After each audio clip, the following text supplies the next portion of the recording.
Hey, Mike, good to see you. I love your Twitter handle because I read it as Mashmore 98 and people call me Mantonellis. So we Okay. we share that. But I remembered it's easy to remember. Your email's the same, but good to see you, bud. Good to see you as well, man. My mom was Cashmore. My dad is Bashmore. My wife is Smashmore Nice. because her first initials are S and M. So it all works out for that. So I know we've known each other for a while. We'll get into this, but yeah. I just your background is a house. I know that's new. You're married. Yes. So a lot's changed for you, man, and I'm happy. Yes, it's amazing what happens once you leave the Eastern League, but I guess maybe I'm heading back now. I don't know. But yeah, man, a lot's been going on. Like you said, got married. That was 2018. New house that happened actually earlier this year. We moved to be closer to the ballpark in Somerset, anticipating there would actually be like baseball played this Yeah. year. There wasn't, and I guess we'll see how that goes going forward. But the whole plan was to kind of to be here for the long term, and make some sort of commitment, at least on a personal level, to being in Somerset. And I guess there's a lot of news with Somerset too, so we'll see. Yeah. So Mike and I, from my days in the Eastern League with Portland and Mike with the Trentonians, we're still there, right? You're still, Yeah, yeah. yep, We chorus. That's how it works. Is that the broadcasters that come into town, they get to know everybody. Like Rudy Jones and I are friends, yeah, and I that's the part of it. I tell everybody's the best part of it, of relationships you form in sports. I've known yeah, you yeah. forever. Yeah, just the people. Like when the baseball goes away, it is what it is. We've Yeah, both done thousands of games. Like I love baseball, you love baseball, but like it's okay. But like the people are what you miss. Like I miss going into Somerset every day and seeing the people. I miss going into Trenton every day and seeing the yeah. people there. So this past year has been really tough. But like you said, we've known each other for a long time back in the days where I would still be in Trenton on a daily basis. So yeah, it's been a while, man. It's good to catch up with you. Yeah, so this has to be weird. So I mean, a lot of people can just Google the story that the Trenton Thunder are no longer part of the Eastern League. Somerset Patriots of the Atlantic League, which is indie ball, is now going to be the Double A affiliate of the Yankees. Now you've worked for both. Now Mhm. you're the head writer for Somerset. So I imagine your feelings are a little bit weird right now, right? Confliction. Yeah, a little bit. I think first and foremost, it's awesome and it's great and it's exciting that this is all happening for Yeah. Somerset because Yep. it's not, anything I put out on social about that isn't, kiss ass BS. It's legit. Like they deserve it. They earned it. They've done everything to position themselves, whether they knew it or not at the time, because they really this fell to them. They didn't pursue this. Whether they knew it or not at the time, they've done everything over the past 23 years to put themselves in a position for this. On the flip side, like you said, to see it come at Trenton's expense, and that's an organization I was around quite a bit as well, as you know. Um, to see it come at their expense sucks. It really does. They're a classy group over there. They work hard. It's a solid facility. It's a better city than people give it credit for. It sucks to see that happen, but I think there's an important differentiation between a city losing their franchise entirely and just losing an affiliation. So I would like to think that there is still some form of hope for Trenton and the Thunder organization going forward that they can land on their feet because they certainly do deserve that. Yeah. The Somerset Patriots are terrific. I mean, Sparky Lyle's been the poster boy for them, and Yes. that ballpark looks great. I saw that video that he did, but tell us a little bit about that whole environment. It's uh it's great. So if you've been to Trenton's ballpark, if you're familiar with Mike's stuff, I'm sure you're familiar with the Eastern League and all that. And Trenton's ballpark and Somerset's ballpark are very similar.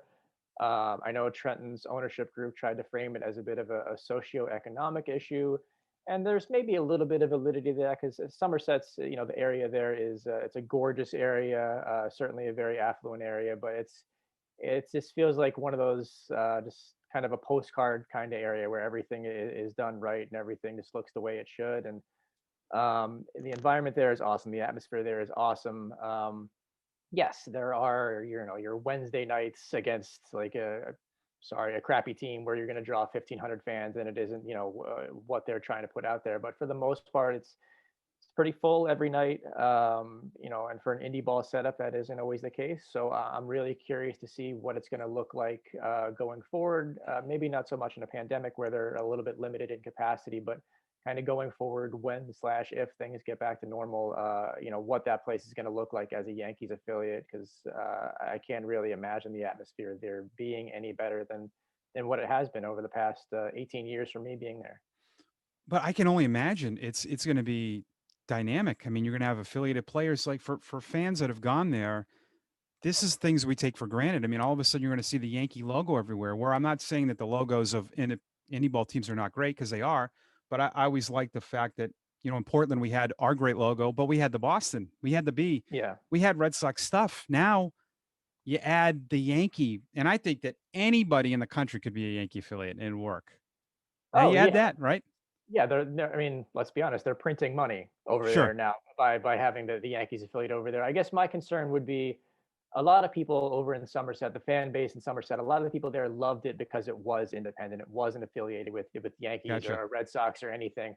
So I think that they might lose some people there, but I think on the flip side of that, they will gain the people who are only interested in it because it is a Yankees affiliate. Yeah. People who maybe didn't like independent ball and have um, awful, inaccurate, preconceived notions of what indie ball is and ignored it and thought it was a joke, which it is not.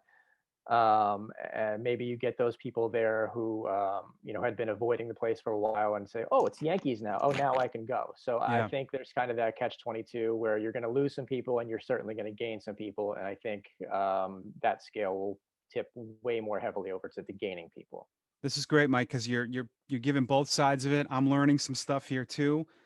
Why has that been the case with indie ball? I know being an affiliated ball, maybe some of the front office people, it's sour grapes when they're in your market. I worked Yeah. in Illinois, and I was in Kane County, and we dominated, but we still didn't like the teams around in Schaumburg and Gary. And I never understood it, because I always felt, if you're good at what you do, who cares who's around you?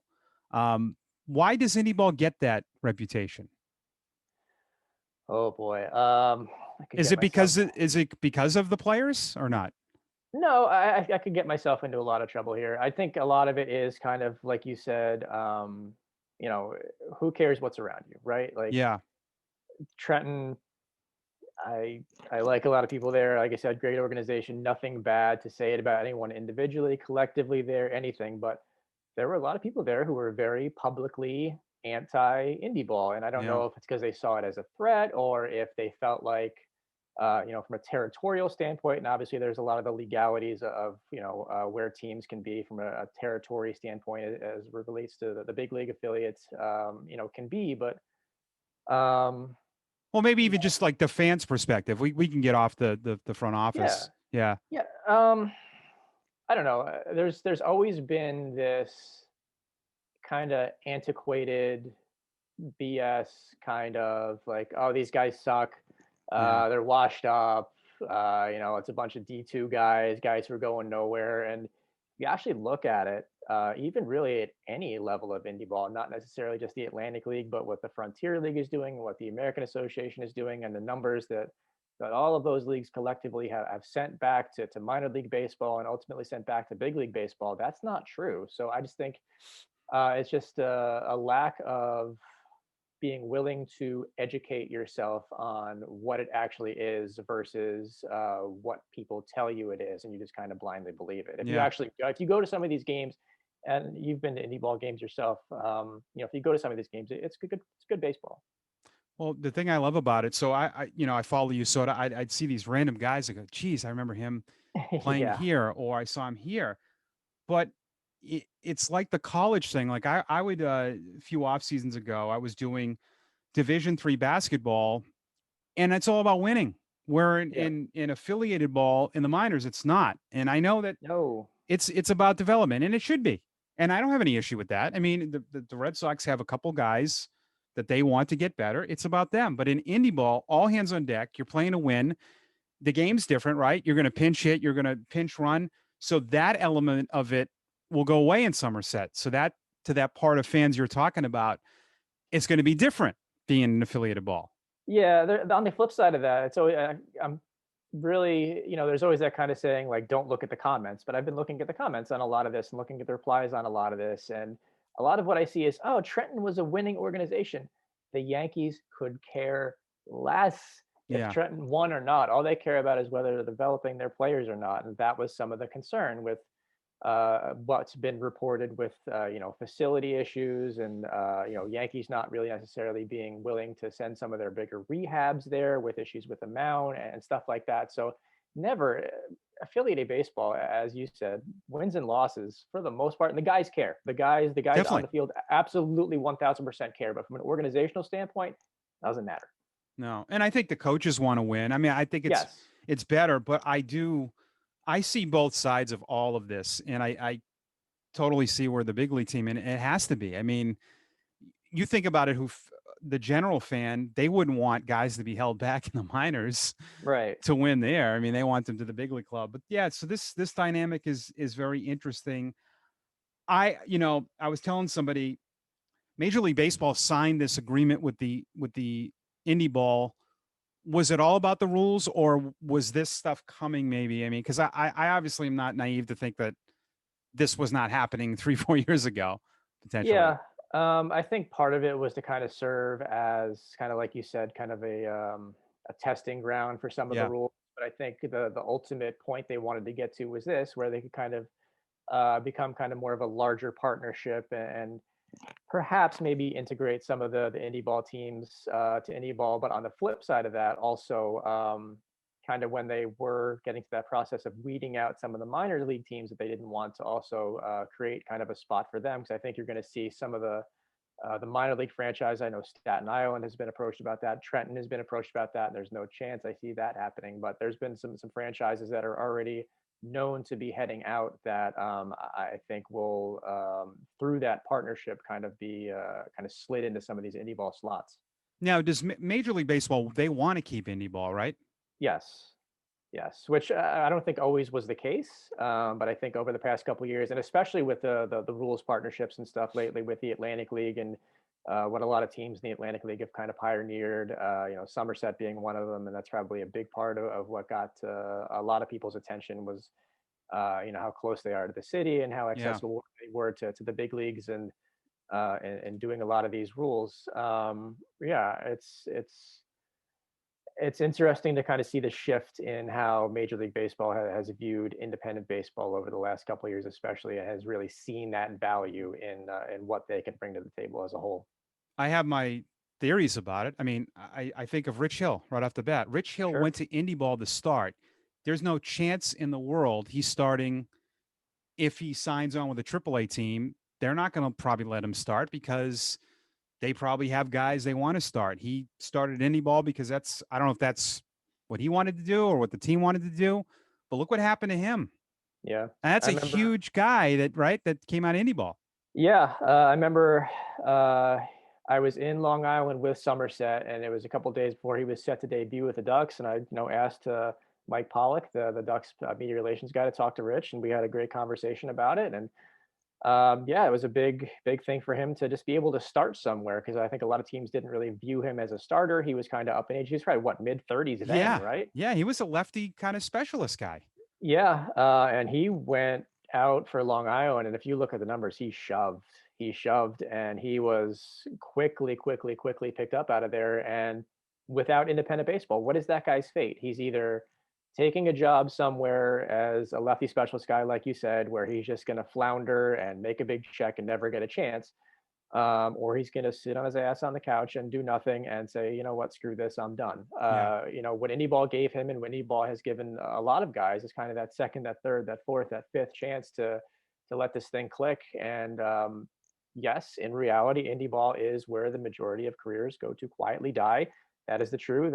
That is the truth. That's not what they obviously are trying to put out there, but that's the truth. But the 1%, the 2%, the 3% of guys who get out and make something of themselves and show that they earned and deserve that second chance, that to me is what indie ball is all about. Yeah. I mean, I saw Daniel Nava come through. I mean, he was another Yeah. one. I feel like Major League Baseball, I think, has seen maybe there's an alternate site, and that's what we had this year, that Yeah. some of these guys need to play at because, to be honest, like you said, Rich Hill doesn't fit even a AAA team. You know what I mean? Like it would Yeah. have just been weird to see that. So I think there was something there, and of course that Sugarland team, which we know. Mhm. I mean, everybody who's played there, I know you've told me stories about that play. That it's Yeah. incredible. Yeah, Sugarland is as close to a big league feel as you will get in a minor league ballpark, at least for me that I've been to. It's a great trip. It's a great city. It's a wonderful ballpark, and it's not an ad. I'm not getting paid by anybody there. I'm not kissing ass. It's the truth. It's a great Yeah. place. I love it there. I would make that trip there every day if I could. And it makes too much sense for that franchise and for the Astros to not pursue an affiliation going forward there, as it seems like it will kind of play out that way. But who knows? Yeah, I mean, I do agree with Major League Baseball wanting their affiliates close because I have Sure. seen I can flash back to a situation where do you remember that year Hartford had no fans or they had to play on Yes. the road? They had to play on Yeah. the road, yeah. Yeah. So we played them in Binghamton, a neutral site game without fans, and we flew up two players from Lowell the day of because we had and the plane tickets were probably thousands of dollars. I understand the Red Sox have that money, but Yeah. that didn't make any, you know what I mean? Like that doesn't Yeah. make any sense to do that. Yeah, yeah, and especially too, I mean, you're pulling off of a local fan base too, where I guess I would say I would consider this here probably like 60-40 Mets country, but you're still Yeah. pulling from a massive fan base here where, you're not going to have any problem selling merchandise. You're not going to have any problem selling tickets. Like it makes from a business standpoint, from a on-field development standpoint, it makes a lot of sense to kind of close things in and kind of localize things a little bit from an affiliate standpoint, like you said. Yeah. I know that there's expenses that MLB wants minor league teams that it's a tough balance because I see both sides of it. Here's the difference between indie ball and affiliate. A lot of people don't realize it. I mean, in affiliated ball, the big league teams pay the players, but in Yeah, in indie ball, I can they're paying players, so that would be hard for Trenton, right? All of a sudden, yeah. To go from 'cause, it's a big I don't want. expense. Yeah, I don't want to make assumptions, but I would imagine the attendance there would dip based off of going from a Double A Yankees affiliate to kind of a jarring, like we're just going to go straight to indie ball. The Yeah. attendance would dip. You're going to lose revenue at the gate there, and you now have to pay your players. You have to pay your coaching staff. You have to do all that stuff. Yeah, I mean, there's a lot of expenses there that for a team going from affiliated to indie ball would kind of suck. But on the flip side of that, again, from a team going from indie ball to affiliated ball, yes, Somerset had to make a massive, monstrous financial investment in this, both for the minimum facility requirements, which any Oh, ballpark, yeah. and Somerset's ballpark is a gem, but any ballpark would need to do from that and to any fees that might be incurred in terms of getting MILB membership. Yeah. They've put a lot of money into this, but what they'll save in paying players and what they'll save paying coaches and what they'll also gain from, again, literally printing money with any merchandise that has the Yankees logo on it whatsoever. I think long term, it'll be a good investment for them. Yeah, the facilities thing comes up a lot, and I think some of it should be reworded in the press or on social media because what the fan does, and I don't blame them for this, they look at the ballpark they go to and they go, "Oh, well, this place is fine." And I tell Yeah. people, I go, "No, it's not just the seats. It's not that. Yeah. Uh, the video rooms that like minor league baseball teams now, like they're carrying a video guy now. They want it's a lot of the stuff that we don't see, right? Facility Yeah, wise. that is basically exactly what Steve Califer, the chairman emeritus slash owner of the Somerset Patriots, was talking to me about the other day. Is basically the majority of the changes you're going to see at TD Bank Ballpark, you're not going to see if you're a Exactly. Yeah. fan. It's all Yep. going to be the underbelly of the ballpark. You're going to see. The only thing you might actually see is a new building for batting tunnels and batting cages and all that kind of stuff. They're going to expand the bullpens, cover the bullpens and stuff like that. But it's more like you said, expanding the clubhouses, video rooms, a lot of stuff MILB is mandating with separate locker rooms for women and things of that nature. So from an actual physical change standpoint for the ballpark, from Somerset going from an Atlantic League franchise to most likely an Eastern League franchise, you're really not going to see a whole lot. Yeah. And that's not communicated a lot. I know when I read things, people think facilities, they think the stands or yeah. Well, yeah, because I mean, there's a whole minimum requirements for facilities. Like you look at Somerset's ballpark, you're like, Somerset's ballpark is freaking great. Like, what Yeah. do they need to upgrade? And then you look at what MLB is actually trying to implement, and look at the actual, physical space in the clubhouses and the batting cage and stuff like that. You're like, oh, okay. But from on the surface, you hear that and you're like, well, like this Yeah. is fine. Yeah. I know that MLB, like, taking things over might be scary for some, but I try to look at things positive and half full.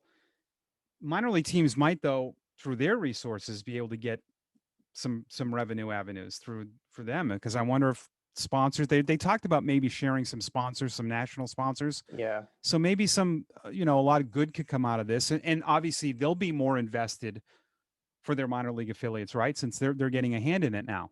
Yeah, I look at it as mostly a good thing, Yep. especially I think the timing. MLB's been looking to do this for a while. That's no secret. Yep. Excuse me. I think that the timing of it is for them is great. Just for the pandemic has really kicked a lot of these teams in the ass, and a lot of these teams kind of need that stability and that infusion and that more of a visible, active partnership between MLB and themselves. So I think from that perspective, where you have somewhat of a backing, whether it be financial backing or otherwise, for a lot of these teams, you got to remember a lot of these teams are Yeah. small businesses, independently owned small businesses, and I'm not talking indie ball. I'm talking affiliated minor league teams who cannot afford another year like the one they just had. Yep. So I think that kind of more of an active partnership is really good for a lot of these teams. Mike, I don't know how much you know about baseball, but I mean, a lot of people are surprised that minor league teams don't have this surplus of revenue. Even big league teams that, well, they lost the season, but they got to have like all this capital in the bank. But there's not many businesses that operate that No, way, right? no, it is like most other businesses, collectively a business that is dependent on the money of other people. Yeah. And if they don't have that, they're losing. They lost a year of gate. They lost, and by gate, we both mean fans buying tickets, at, Yep. putting their tickets in and getting through at the gate. That's what gate is. You lose that. You lose a lot of sponsorships because you really weren't able to deliver for your sponsors this year. They bought ballpark ads and stuff for empty ballparks. So you lose that. You lose so much money. So where does that money all come from?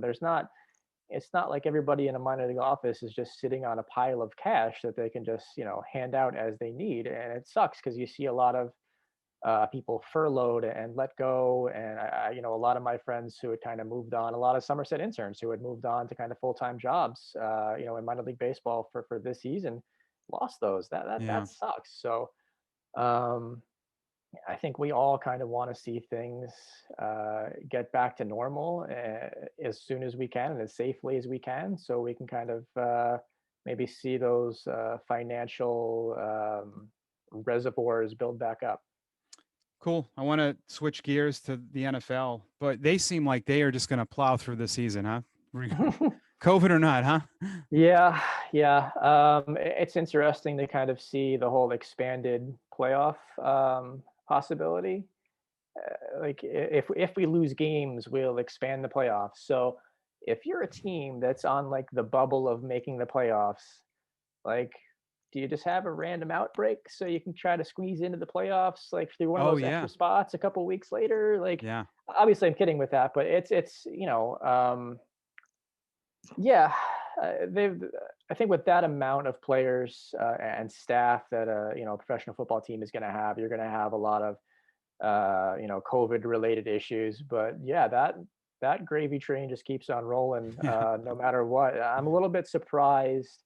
And I guess it's different with student athletes too. I'm a little bit surprised college football has been kind of postponing a few of their games as well. I know Ohio State's game is off moving forward, but um, yeah, that gravy train is just keeping on going, man. You can't Yeah. lose that TV revenue, I guess. So As we're recording this, Mike was at Monday Night Football, Jets and Patriots. I always like your shots from the press box, and yeah. you've been able to cover so many great things. But let's talk about the Jets, because as a Patriots Do we fan, I mean, have it's to? yeah, it's the Okay. joke that keeps on Yes. giving. But Yes. you know, I get tired of they blame the coaches it's the same thing every year. But at some point, Mike, it's got to be above. It starts at the top, right? Yeah.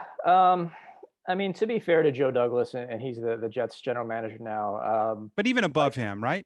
Yeah, well, sure. I mean, the Johnson family, you could say quite a bit about them and the association with certain outgoing world leaders and things of that nature. And we'll be vague with that Yeah. intentionally, so I don't lose my credential. But yeah, there's when I first started doing the Jets in 2015, and they weren't, it was a franchise that had a chance at the time to move forward and be a contender in the AFC East, New England aside, obviously, but be a contender in the AFC East. You look at where they are now, just utterly, completely hopeless. Yeah.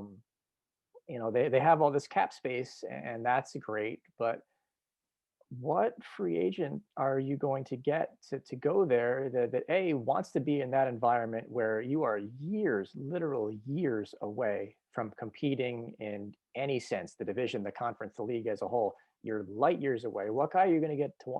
What guy are you going to get who wants to go there, and what guy are you going to get that you don't have to colossally overpay Yeah. to do that? So there's just such a massive, massive hole they have to dig out of. And Joe Douglas speaks a lot about the draft capital that they've built up, but the Jets haven't really drafted that great historically over the past couple of years. You look at a lot of their big picks, and a lot of these guys have not panned out. So eventually, something has to go right and click for them at some point, whether it be free agency drafts, a mixture of both. But right now, uh, they are probably the most unwatchable team in the NFL. Like you said, I was going to Monday Night Football, and um, that's still exciting for me. Like that's still cool. Like you said, I've done a lot of cool things, and that's Yeah. great. But stuff like Monday Night Football, that's still awesome for me to get to do. And I was thinking about it to myself, like before I went, I was like, I can't remember a time where I was like this not fired up to get to do something like this, because it's Patriots obviously aren't what they were, and Jets are now 0-9. So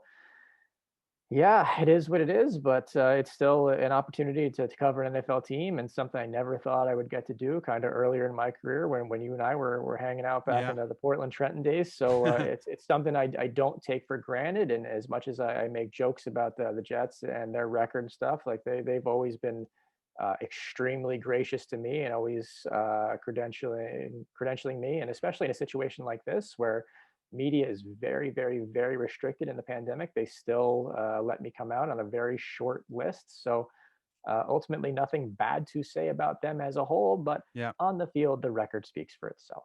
Yeah. I mean, I grew up with the Patriots were worse. They were worse than this, believe it or not. I Sure. mean, a lot of people don't believe me, but it was embarrassing. And the day it changed is when they hired Bill Parcells. Everything changed. Everything changed. Well, I mean, Kraft buying the team, and then he Sure. hired Parcells. If Trevor Lawrence really does not want to play for the Jets, they need to find like a Bill Cowher or John. They need to get somebody in there. I don't know who that is. That's that big, and I bet Trevor Lawrence will change his mind. Same premise though. Who's going to want to do it? Well, Like you that's have you you have have like to. your Yep. yeah, you have your Bill Cowher types. You have those kind of like the big names who are on the sidelines and kind of waiting for that big check. If I'm a Bill Cowher, say that's just throwing out a name. It's nothing I've heard or connected him to the Jets or anything. Like, say it's him. How much money are you going to need to give that guy to risk his legacy Yeah. and to take on that kind of task? And I get what you're saying. Like if he comes, spending that money is probably worth it because you are going to be able to attract. It's going to be a big selling point to attract guys to get over to the Jets and maybe help turn that thing around. But like, what is the number that gets that guy out of bed and says, you know what, this is a good idea? Yeah, I was just thinking if Trevor. I mean, is Trevor Lawrence serious about not playing for the Jets? If There's been a lot of rumors. He hasn't really addressed anything, and yeah, really, nor should he until that time comes. I'm of the there's a very small group that seems to think that the Jets should trade that pick no matter what, I agree. if they get it, and that's me. They have so many holes on that roster that are going to take a long time to fill that I'm not convinced that Sam isn't the guy yet. Like you just took him in the first round, what, 2018? Third pick. Yeah, you just took him. I mean, are you really going to piss away that pick? If you trade him, there's no value. There's no No. value right now. You're Yep. getting you're getting what, a second rounder and a fifth. You're getting, if you're lucky, if you get a second rounder for him right now. His value is both based on his play, which may or may not be through no fault of his own, based on his play, based on the Jets' play, based on the quarterback market, based on the quarterbacks who are coming out in the draft. Really doesn't have a lot of value as a trade guy. So don't you just stick with him and maybe trade that pick and fill a ton of other holes on your roster, and maybe see if there's a guy in the second round, the third round, who, if you really want a quarterback who you can try to develop, maybe you steal a guy. Yeah, they picked Yeah. James Morgan last year. James Morgan hasn't even dressed for a game this year. Nobody knows what's going on with him. Do you trade down a couple spots and maybe see if you can steal a Justin Fields? Maybe you I don't sign know. Jimmy Garoppolo. Yeah, like Yeah. there are a lot of options that would open up for them, um, as a franchise, to improve more quickly and speed up that rebuild versus if they just took Trevor Lawrence. And that's certainly, that's not a knock on him. Everything you hear about this guy, and I was at the national championship game last year. I got to see it for myself. Everything you hear about this guy is just glowing, and he's the next this and he's the next that.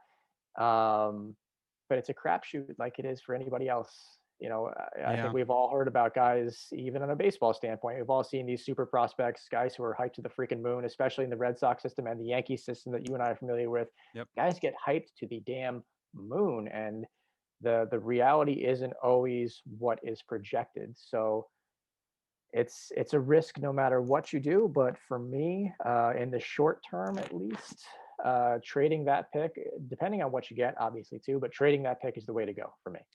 Yeah, I joke around with this. I don't feel like sometimes football fans are the brightest, and even the Hmm. people that cover it are. You are, but we Eh, we yeah, nah, we are obsessed with these top picks, not just with the quarterbacks, but I mean, I went back and looked at quarterbacks that are taken between picks 1 through 5 overall. If you go back to 14, there's a lot of misses there. But yeah, oh every yeah. year I'm told, oh, Baker Mayfield's a guy, all these Johnny guys. Manziel. Johnny Manziel's the guy. But why? But then it's, oh well, the Seahawks got lucky with Russell Wilson, or well, maybe not. I mean, maybe Yeah. they scouted right.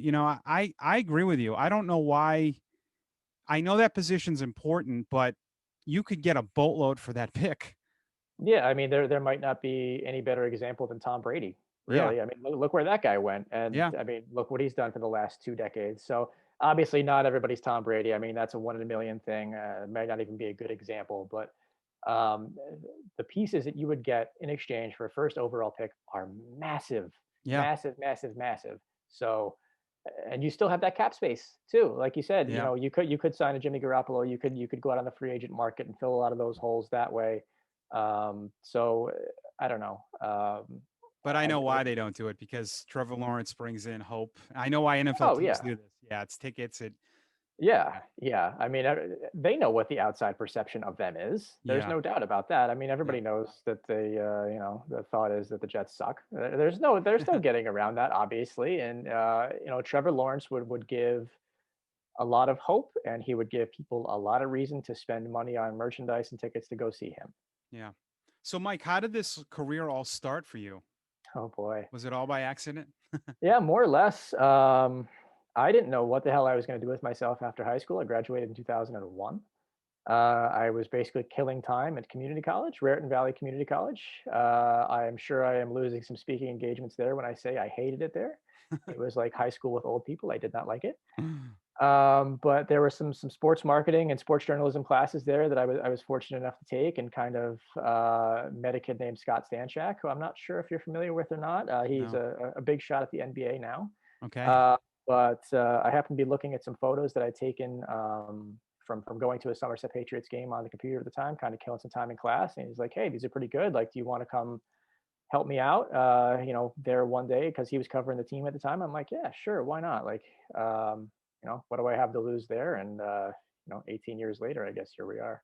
That's cool. And for people that don't know Mike, I remember you always, I can't, well, geez, I probably met you in '05 or '06, but like you were taking photos and video as a writer. And I remember being like, wow, that's a good idea. Like, why not? You just think, well, I'm the broadcaster, I don't write. Then I started doing a blog, but you're a writer, why not? And you did all those other things, and you would put videos on YouTube with prospects, and it's like no one else was doing that. So that was good stuff.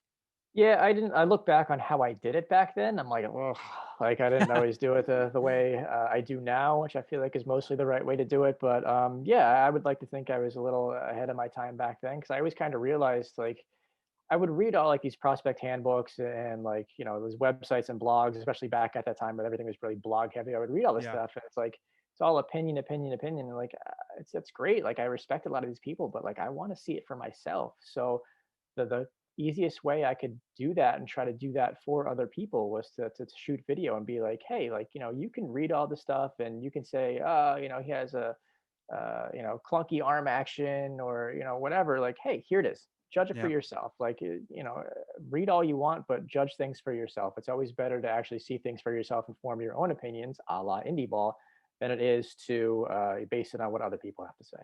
I still have a hard time with that because I am all about evolving. Trust me. I mean, I'm almost 50 and I call myself a reborn This millennial man is because almost 50, by the way, people. Look at this guy. yeah, I know. I'm luck. It's all luck. Yes. It's good lighting. Yes.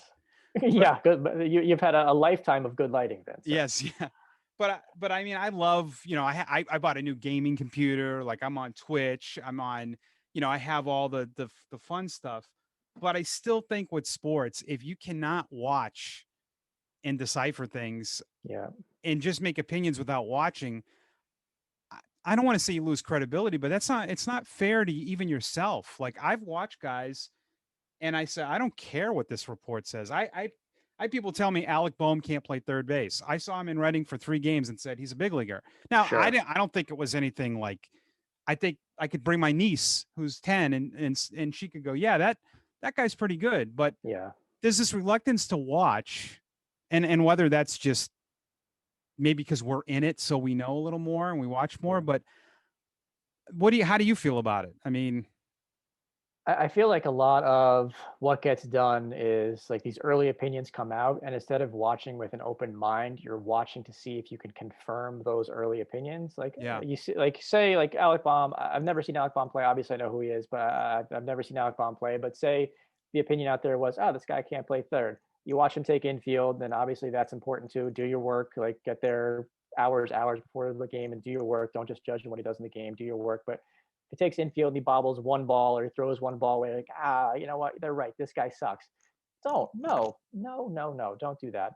Form your own opinions. Don't be biased or influenced by what other people are saying. Like, do your own work, basically, is the yeah. message. Do your own work. And, if it's a guy you like versus, a guy who most people don't, like, stick to your guns until you're proven otherwise. You think we're too hard on baseball players? I know coming Oh, up, yeah. yeah, I mean, like there was this whole thing with Devers that he wasn't a great third baseman yet. And I said, well, why would he be? I mean, he's a kid. What do you want Yeah. him to be for a gold glover? And I mean, and I think now when these younger kids are getting there quicker, there's going to be some rough edges that we're going to have to live with. They're not going to be polished everywhere. We have to kind of live with that. Yeah, there's a lot of projecting, obviously, and my mindset and approach going from indie ball to where guys pretty much are what they're going to be versus Yeah. double A, where there's so much projecting, is obviously going to have to change. But I think the best example I have is a kid like Gary Sanchez, who you saw plenty as well. Yes. Gary Sanchez got ripped to absolute hell for his catching skills behind the plate. We could go to Jesus Montero if you want to. I think I did Those it on the air a few times. Yes, those guys got ripped to absolute hell for lack of most of anything defensively. And ultimately, I think that was warranted. But at that age, I think Gary Sanchez was probably what 19, 20 at the time. To Yes. I know where you're going with this, and I agree with you. But Yeah, yeah. to be that critical of basically kids, yeah, that sucks and that's tough. But you're trying to project and you're trying to everybody most fans who read what I do and care about what I do don't really care or give a what about what they are now. They want to Yeah. know what they're going to be. So I think there is some validity in being kind of critical of them Yep. because if you don't really see a path to them being better defenders, and obviously Gary, his work in the big leagues kind of speaks for itself to some extent in terms of not really developing much behind the plate. I think fans want that, and that's something I was never really able to do much in independent ball because there was a lot of And maybe that's just a bad perception by me, but there was a lot of sensitivity by guys for kind of where they were at in their careers, and Yeah. you couldn't be as critical maybe as you can be in affiliated ball, where people really want that honest, straight up assessment.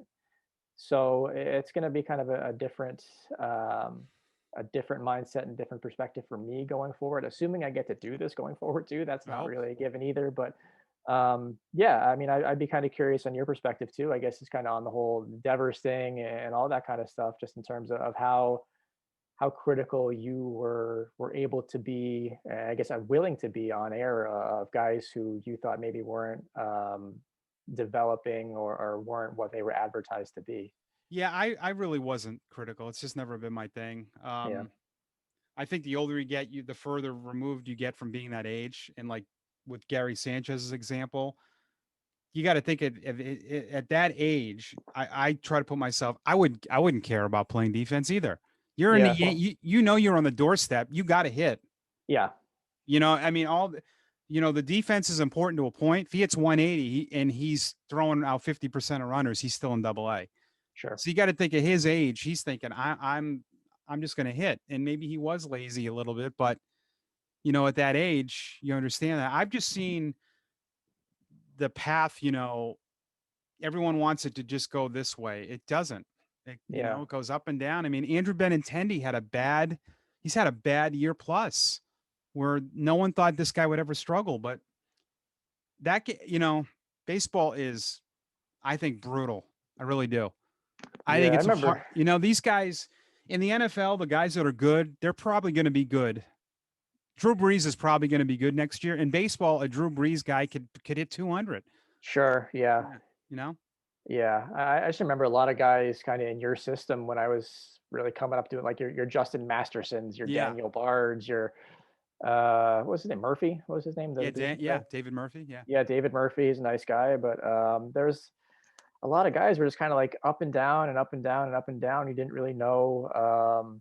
Casey Kelly was a great example of that too. I think there's a lot of Yeah. these guys where you see it's there, but ultimately the actual production isn't always as consistent and I kind of on that upward path, like you were saying, as people are expecting, and maybe unfairly so. Yeah, and I don't know if the affiliate has anything to do with it. I mean, I know that in terms of exposure for Red Sox and Yankees minor league players, it's definitely changed from when I was a kid. I mean, we have Sure. Nesson showing up, Alex Spear, who's one of the Red Sox beat writer. Yeah. He's writing about guys in Greenville.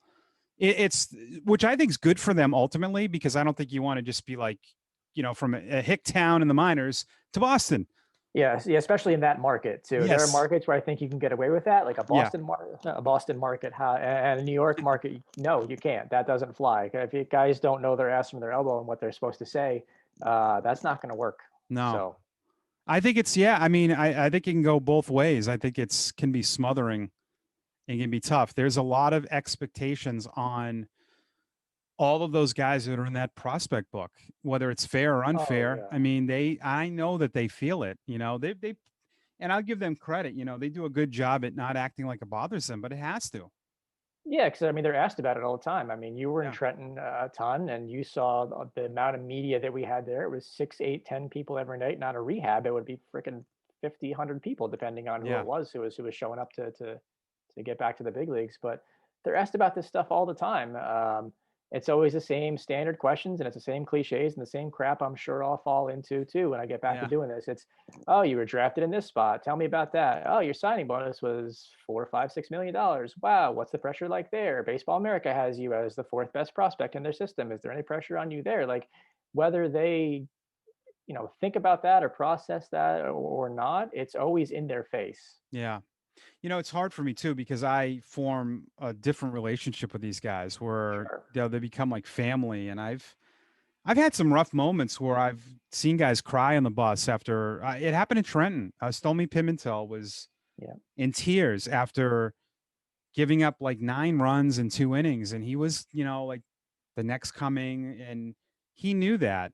And it was Yeah. it was hard. It's hard. Like Trey Ball is another one. He was a seventh overall pick, and he just he was really bad, but he was such a nice guy. And Yeah. also too, I tell people, well, that's maybe this organization, they thought this guy was a first rounder. That doesn't mean he is. We Yeah. sometimes, have you heard of Rusney Castillo? He got all that money. Oh yeah. I Yeah. He mean, was maybe on it for years. Yeah. yeah, maybe that was the Red Sox. Maybe they shouldn't have done that, and it gets Yeah. put on the player. Well, this guy's making all this money, why isn't he performing? Well, maybe that they weren't right. Yeah, the thing that and kind of to your point, the thing that I think people forget the most is these guys are people. Yeah. You look at them as commodities and pieces to fill holes going forward. And like you said, like I've become close to a lot of guys in Somerset and became close Yeah. to a lot of guys in Trenton in my time there, and you see how performance affects them. You see how what gets said and written about them affects them. I can go through all sorts of texts. Hey, thank you for this. Thank you for that. I can go through all sorts of texts. Hey, screw you. All sorts of kind of stuff like that. Like these are people, and these are it's a job just like anything else is, and you're always trying to perform to the best of your abilities, and when you can't, and especially in such a public forum, like if I suck at my job, yeah, people are going to see it, but not the way people see what these guys do. It's going to Yeah. affect them. Yeah, I mean, I'm sure you're getting older too. There's a lot of perception that perspective. I should say. I remember sitting on the bus a couple years ago, and somebody made a joke about that I've been doing this for so long, and I thought like, yeah, there is no shelf life really for what we do, but for these Yeah. guys, like we don't realize how many don't make it. We look Yeah. at Mookie Betts, we look at the top guys, the top dollar. We do this in Hollywood. Oh, they're so fortunate, but there are millions that will never sniff any money in this. And it's cruel. You're out of college, you play in the minors 3 or 4 years, you make no money, you're done, and then what do you do?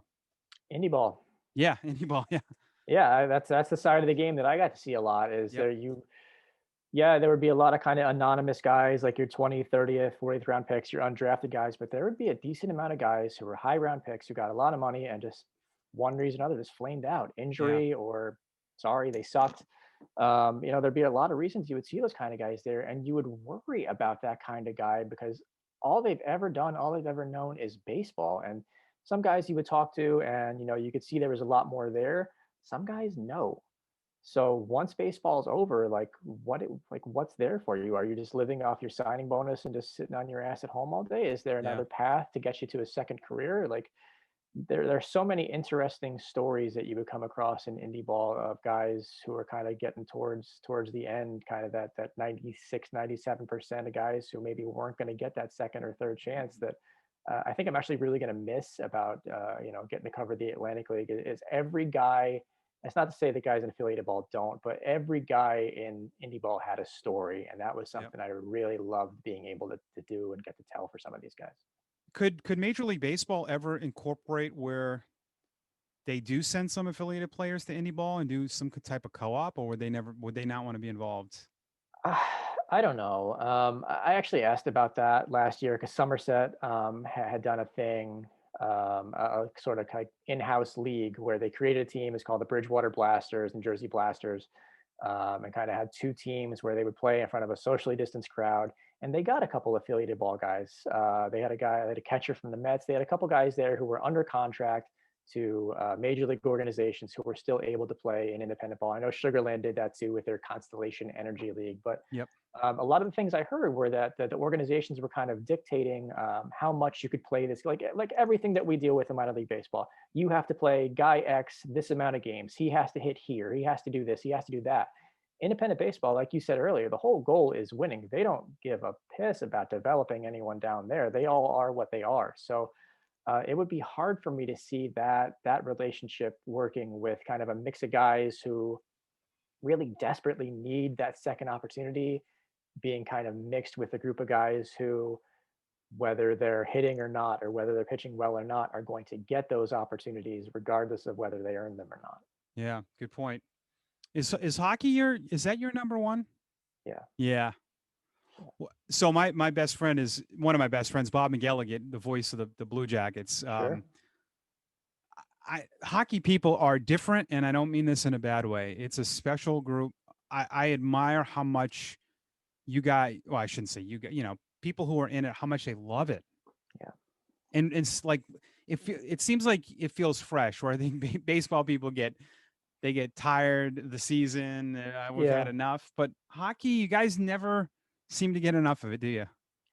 For the most part, no. I think it's not to speak negatively on baseball people either, kind of like you said too, but just that's such a different group. And maybe it's Yeah. the large Canadian influence. I don't know. And maybe it's stereotyping Canadian people. No, no. There's such a different collective vibe in dealing with the people in hockey than there is with baseball. And baseball people as a whole are largely great, but there's just something about being around hockey and being around the game. And I've been fortunate enough to do it for a very, very long time now. That is special and something I've really missed. I think my last game I got to do was like March 8th, March 10th, and we didn't really know at the time that that was going to be it. And just, I haven't been at the rink since, and that's Yeah. the longest I've been without going to a game or being at a facility or anything like that, probably in my career. And it has absolutely flat out sucked. And you look at the plans the NHL seems to be working on going forward with these kind of small regional hubs and all that kind of stuff. And I'm not sure that's going to change going forward. Hopefully, Hockey East, is going to let some media in. I hopefully have some good relationships over there at BU and BC and some of the other places over there, Northeastern Providence, where I can catch some games and see some prospects. But it has been absolutely awful to Yeah. not have in person hockey for quite a while. And you got to go to a cup, which I remember all those photos that you did. How amazing was that? Yeah, last year was the first. Well, I guess this current year was the first Stanley Cup that I haven't covered since 2011 in Yeah. person. Wow. That's another one where it's like you work really hard to kind of get to that point to where people can't say no. Like if it's like, hey, I want to cover the Stanley Cup final. Yeah, your credentials approved. Okay. And now there's kind of that gap, even in the World Series too, where I haven't done the last two. And but Stanley Cup wise, yeah, to be able to miss that, that I couldn't.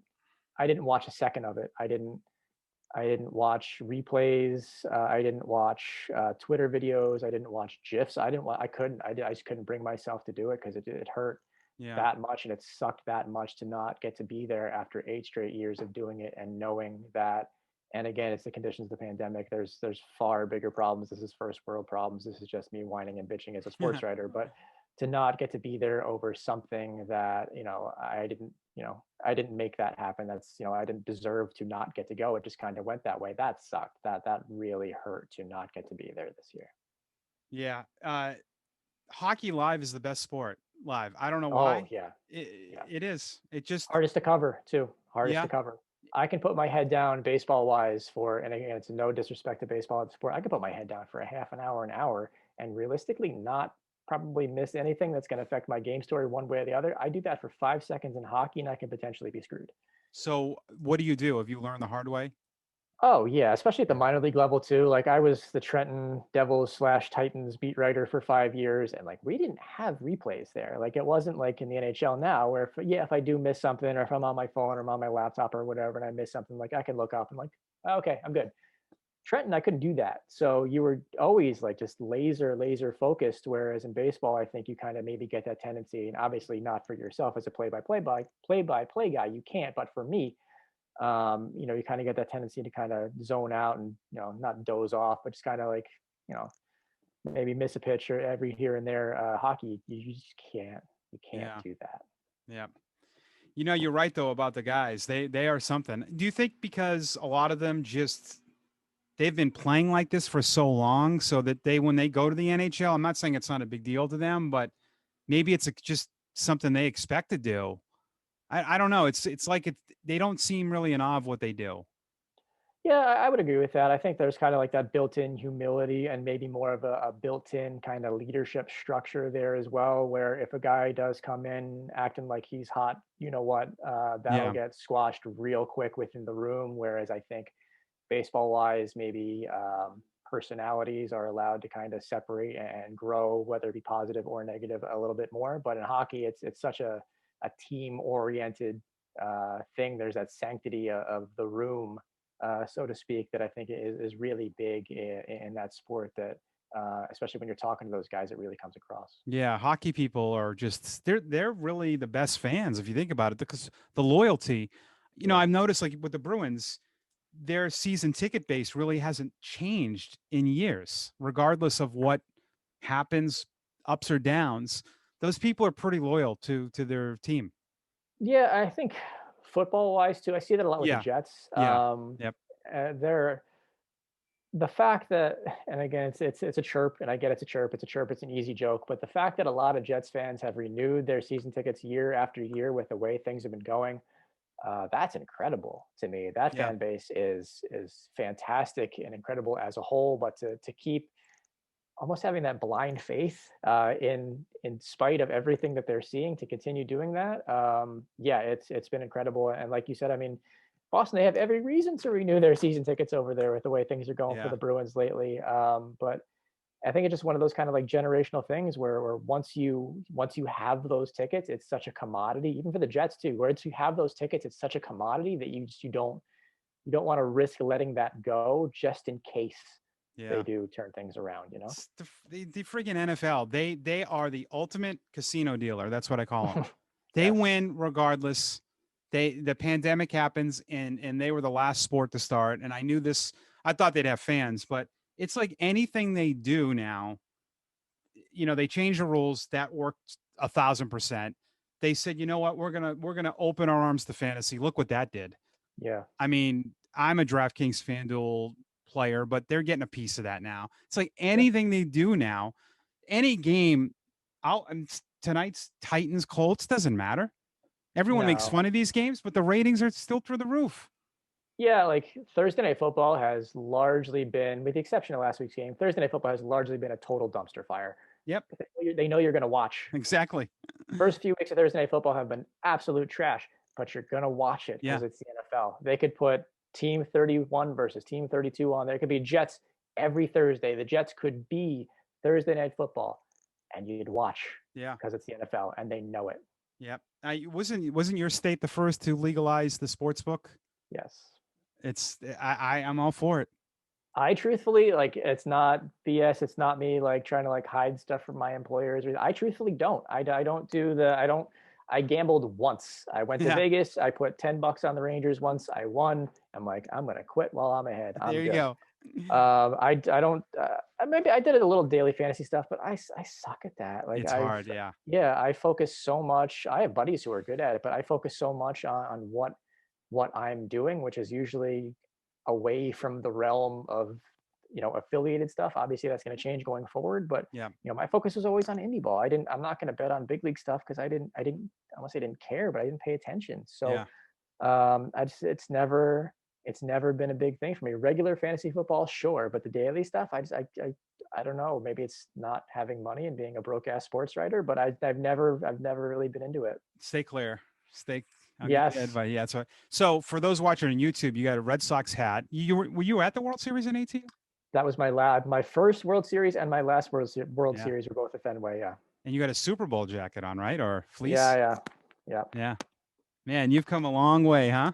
yeah. It's I don't know. I think the outside perception of me is a little bit different than how I view myself, but I would certainly put my resume and what I've been able to accomplish through the belief of a lot of other people in me. Maybe when I didn't necessarily have it in myself, I would put my resume up against just about anybody at my age and without a college degree too, because I Yeah. left RVCC to go start in Somerset early. I worked for free in Somerset my first 3 years. It was basically an unpaid internship of sorts to kind of get that experience. I always felt like I would value having the experience over having a degree, and there have been 1,000 times I've regretted that, and I've always felt like I've had to overcompensate for not having one. But at the end of the day, I have the accomplishments that I do, and I wouldn't trade that, and I wouldn't trade my path for anything. You should talk to Bob with the Blue Jackets. He doesn't have one either. It's I feel like I got into this at a time where you could kind of still do that. Yeah. I love my path. I wouldn't change my path. I wouldn't trade my path for anything. I would never, ever, ever recommend my path to anybody else. Yeah. I feel like there's people more and more these days are looking for that ancillary piece of paper that proves that you're smart. Yeah, it's not for And everybody, right? yeah, no, no, no, and neither is working in sports, as you know. I mean, the outside perception of what we do versus the reality of what we do Yeah. is we could do another hour on that.